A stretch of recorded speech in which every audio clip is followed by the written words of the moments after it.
J'ai discuté avec un agriculteur à qui j'essayais d'expliquer que la permaculture, c'était l'avenir ou la biodynamie, qu'importe. Et il me disait, écoute, moi, j'ai été formé, tu vois, ma terre, elle est propre. J'ai dit, oui, elle est propre, elle est morte. Il me dit, mais non, regarde. Alors, elle était bien brune, sa terre. Il me dit, là, quand je vais planter du blé, il n'y aura que du blé. C'est impeccable, tu vois. Et je lui dis, oui, mais tu sais, quand je vais chez mes copains qui ont de la permaculture, oh, il me dit, me parle pas de culture. Alors, je dis, oui, mais en fait, c'est extrêmement vivant. Est-ce que tu dirais qu'une forêt est sale? Alors, il me dit non. Je dis, mais pourtant, tu vois, c'est varié. Alors que tes champs, mais il me dit, mais les champs, c'est que du blé, tu comprends? Ils sont attaqués par rien. Franchement, je leur apporte tout ce qu'il faut, c'est impeccable. Et en parlant avec lui, j'avais pas de sortie. Et puis moi, je suis pas agriculture, hein, je connais rien. Hein. Alors je lui dis, bah écoute, moi, ça me fait penser à mes patients. Il me dit, comment ça? Bah, quand j'ai quelqu'un qui contrôle tout, si je rentre dans son appartement, il y a une chose que je sais, ça va être nickel. Ça va être propre, comme chez les moines, tu vois, ou chez les gens très très riches, où ils ont du personnel castique en permanence. Tout est propre, comme tu dis. Et quand on parle d'un travail propre, c'est qu'il n'y a rien ajouté, rien qui manque, c'est nickel. Une pensée propre aussi, c'est épuré, il y a juste ça. Il me dit, bah écoute, tu trouves que c'est pas bien ça?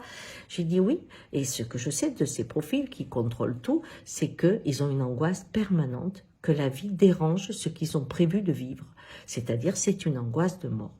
Et on se rend compte aussi que quand tu tombes sur des personnes qui sont en phase dépressive ou les adolescents, tout simplement, tu rentres dans la chambre, il faut vraiment pousser avec le pied pour certains, parce que ils se sentent oppressés par tout ce qui les contrôle, tous les objets qui les contrôlent, et en fait, au lieu que chaque objet ait sa place, eh bien, eux sont dessous et ils se noient sous un amas de papier, de cajots, de tout ce que tu veux, hein, pour se protéger parce qu'ils sont soumis à la loi des autres. Alors, dans un cas, tu as le contrôle, tu penses que tu es Dieu, et dans l'autre cas, tu es noyé par le monde qui t'entoure.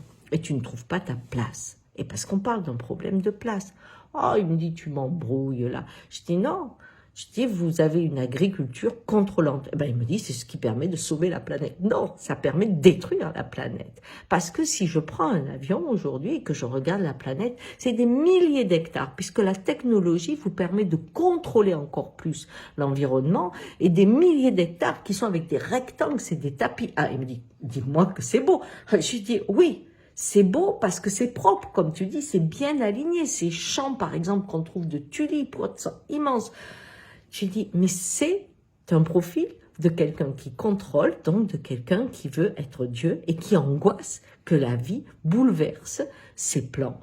Et je lui dis, en parallèle, tu regardes la planète et tu te rendras compte qu'il y a des ghettos, il y a des îles complètes recouvertes de personnes qui sont noyées sous les déchets des autres. On se rend compte que la mer aussi est noyée sous les déchets des autres. Mais le nombre d'endroits aujourd'hui où les gens subissent notre évolution technologique en se terrant dans tous les déchets que nous produisons est énorme. Donc je dirais que on a deux mondes qui sont aujourd'hui presque à égalité, ceux qui pensent qu'ils vont tout contrôler avec le propre, qui est une pensée simplifiée, ou le complexe, ce qui n'a pas de limite, hein, qui dit il y a ça, mais il y a ça, il y a ça, il y a ça, hein, la pensée complexe a disparu. Et d'un autre côté, on est avec une population dépressive qui ne trouve plus sa place et qui est noyée par le monde qu'on a créé. Enfin, il reste pas beaucoup d'espaces comme des forêts amazoniennes, des forêts anciennes, des petits villages où la diversité s'exprime et qu'elle n'est pas considérée comme confuse, mais comme belle, tout simplement. Regarde, il me dit, toi, t'es une romantique. J'ai dit, oui, mais tu vois, la force du paysan avant, c'était d'accepter que la nature le bouleverse. Et aujourd'hui, quand la nature te bouleverse, tu crois que tu as fait une erreur. Je crois que là, il y a un vrai problème. Et voilà, ciao!